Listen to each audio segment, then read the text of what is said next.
E aí, Flávio, já ouviu falar de pipipi pipipi? Como é que é? É pipipi pipipi. Pode repetir? É pipipi pipipi. Eu não. Bem-vindos ao Casca de Nós, o canal que analisa quadrinhos, mangás, webtoons e muito mais, tudo isso a partir da perspectiva de um autor. Hoje estou com um convidado, diz oi aí, Flávio. E aí, gurizadinha? E vou falar de um dos últimos mangás que me impressionaram pessoalmente, o Pipipi Pipipi, também conhecido como Pianississimo. São 6 P's, pra quem não tá contando, e 6 CCC, pra quem também, caso eu tenha errado, que eu nunca falo o CCC correto, mas enfim. Não é importante. O importante é que este mangá foi escrito e desenhado por Mapolo 3. Obviamente é um nome artístico. Ele já fez outros mangás com nomes tão estranhos quanto esse, como Dadan Dadadan e Hoshi no Alien do Ryokushio. Pipipi Pipipi conta a história de Lucky, um de 7 irmãos gêmeos que nasceram do melhor pianista do mundo. Cada um dos filhos tem um talento muito específico pro piano, exceto o Lucky, que é medíocre. E Ougon Otogami, o patriarca da família, tem a filosofia de que qualquer pianista medíocre deve ser apagado...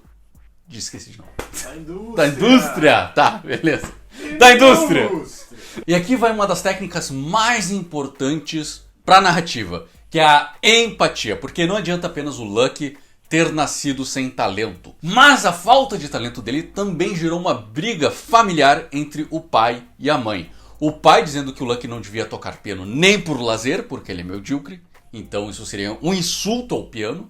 Enquanto a mãe acredita que ele deve se aperfeiçoar, mesmo não tendo talento, porque uma hora ele pode melhorar, né? Ele pode ir melhorando no piano. Algo que o Otogami não acredita. Então o Lucky se sente responsável pela separação dos pais, né? Então o Lucky foi viver com a mãe e o pai foi viver com os outros 6 irmãos, se separando e nunca mais vendo eles. Só que se fosse apenas isso, seria muito fácil. Além de não ter talento, de se sentir responsabilizado por ter separado os pais, a mãe ainda adoeceu e ela vive no hospital. E agora ele tem que viver com a tia e o primo que abusam dele. Ele ainda se compara com a Cinderela nesse caso, logo no primeiro capítulo, né? Então ele tem toda essa tragédia em volta dele, mas ele é um cara muito otimista. Ele ainda olha pra frente. Ele ainda tenta praticar o piano quieto, por isso que é pipipi pipipi, que os P's é de acordo, quanto mais P's, mais silencioso é o som. E ele toca de um jeito tão silencioso que ele ficou conhecido por isso ao longo da história. E tudo isso apenas no primeiro capítulo e apenas no início do primeiro capítulo. Nós nem entramos na metade nem no final,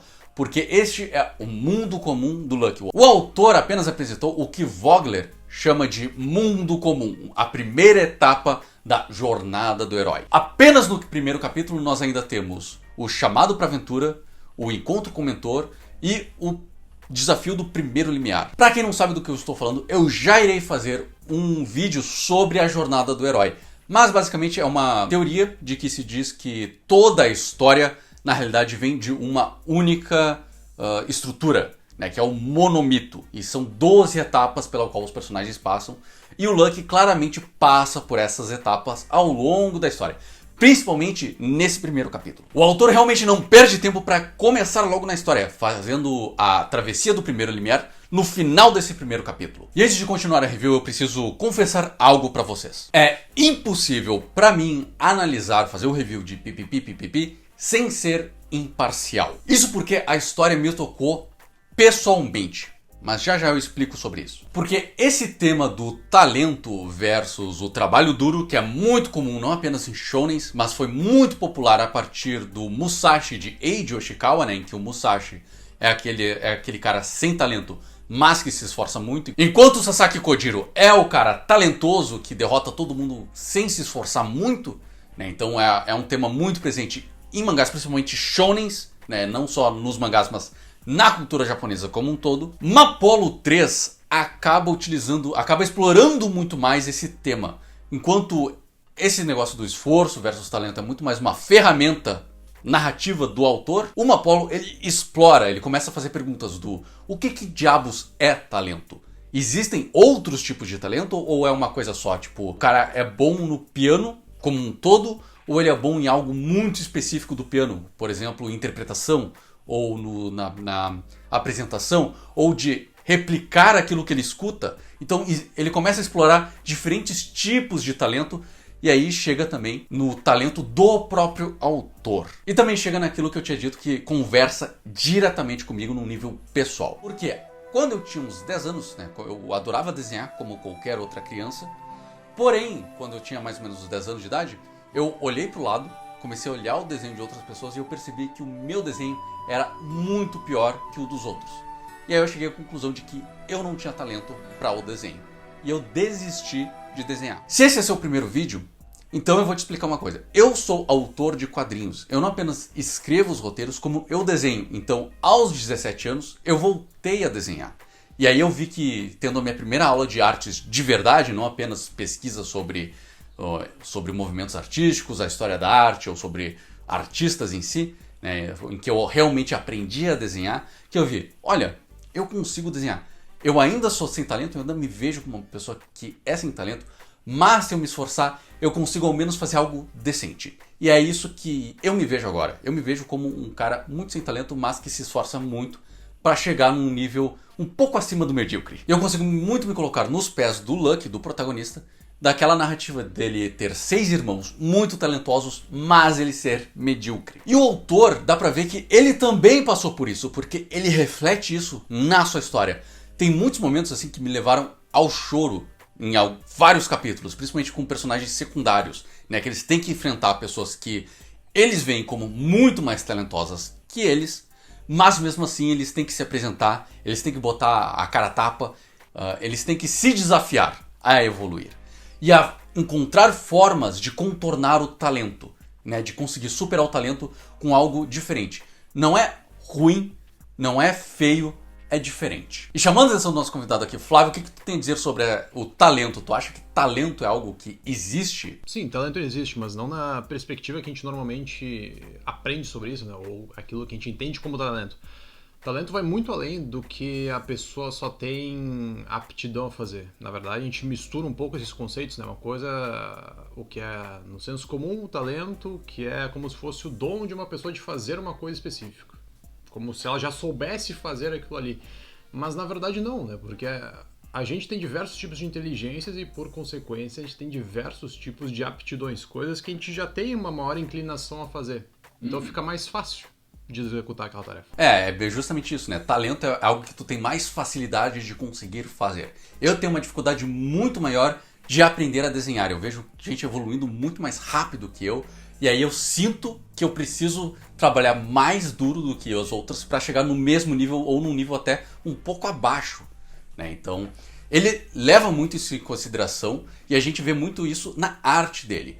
Porque a arte dele não é convencional. Como você pode ver aí em tela, né, que eu estou mostrando as páginas ao longo da história, tu vai ver que é uma arte que tem muita referência aos animes dos anos 90. Então, tu tem rostos com ângulos muito retos, olhos enormes, expressões exageradas e até um surrealismo em sua arte, né? Então, algo que não é muito explorado. Geralmente mangás, apesar de ter elementos surrealistas, né, com elementos fantásticos, melhor dizendo, eles vão muito mais pro realismo do que do surrealismo. Uma Apollo 3 não, ele vai muito mais pro artístico, pra representação artística da coisa. O mangá acaba se beneficiando muito, porque é um mangá de música. E aí já me perguntaram até lá no TikTok, como se escuta o piano no mangá?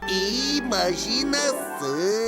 Acontece que o autor utiliza a vantagem de ser desenhos para fazer uma representação surrealista da coisa. Então, por exemplo, tem uma personagem que começa a tocar e aí árvores vão surgindo na plateia, umas árvores de torcida que representam o estilo de piano que ela toca, né? Assim como tem um outro personagem que toca e o cenário da história da música começa a ganhar vida e as pessoas estão sentadas, ao invés de vendo o piano, ao invés de estar vendo o pianista tocar, é como se eles estivessem assistindo a um filme, né, a uma cena passando. Então o artista acaba utilizando a mídia do mangá como um benefício e não apenas como uma dificuldade de tentar trazer música em páginas que não tem música, né, que não soltam som. Eu sei o quanto difícil isso é, porque o meu primeiro quadrinho foi de pianistas e pode apostar que vocês não vão encontrar. Será? E essa abordagem do autor, de fato, é um talento, porque ele está pegando coisas que não são muito utilizadas para fazer algo diferente. Não é bom, Não é ruim, é diferente. E aí também chega no Lucky na exploração do personagem dele, que é isso que ele mais ou menos é. Não é ruim, mas também não é bom. É algo extremamente diferente, algo único, algo apenas que aquela pessoa consegue fazer. Existe essa história de que o Beethoven, ele comia junto na mesa com os outros nobres, o que era proibido, porque músicos comiam junto com os cozinheiros, com os serviçais, né, porque eles eram considerados serviçais. Porém, Beethoven comia junto com os reis. E aí um rei ofendido chamou a atenção dele, no que ele respondeu: olha só, meu caro, reis já vieram antes de ti e vão vir depois de ti. Porém, Beethoven só vai existir um. Bravo! Brabo, brabíssimo, brabíssimo. Nisso ele, o que geralmente seria desculpa pra decapitar o cara, ele falou: não, verdade, respeito, e ele comeu na mesa, continuou comendo na mesa. E é muito sobre isso, é muito sobre essa perspectiva esse mangá. Ele realmente mexe muito comigo e é por isso que eu não consigo dar uma nota imparcial. Por isso, eu dou 10 cascas de nozes de 10 pra pipipi, porque ele realmente conversa muito comigo e eu não vejo ele sendo cancelado justamente por ele ser muito diferente do que a gente está vendo. Além dele utilizar aquilo que eu tinha falado lá no meu vídeo do Akane Banashi, que é a experiência de vida do autor, ao invés de tentar simplesmente copiar algo que ele viu em algum lugar. Então, se você gostou do vídeo, se você gostou do novo formato que eu estou apresentando aqui, com convidados comentando, diga aí nos comentários o que você achou. E se você quiser me apoiar, né, apoiar o meu trabalho, eu vou deixar o link de todos os meus quadrinhos, incluindo o Caraço e todas as minhas redes sociais na descrição aqui embaixo. Tem alguma mensagem final, Flávio? As árvores somos nozes. Então é isso. As árvores somos nozes.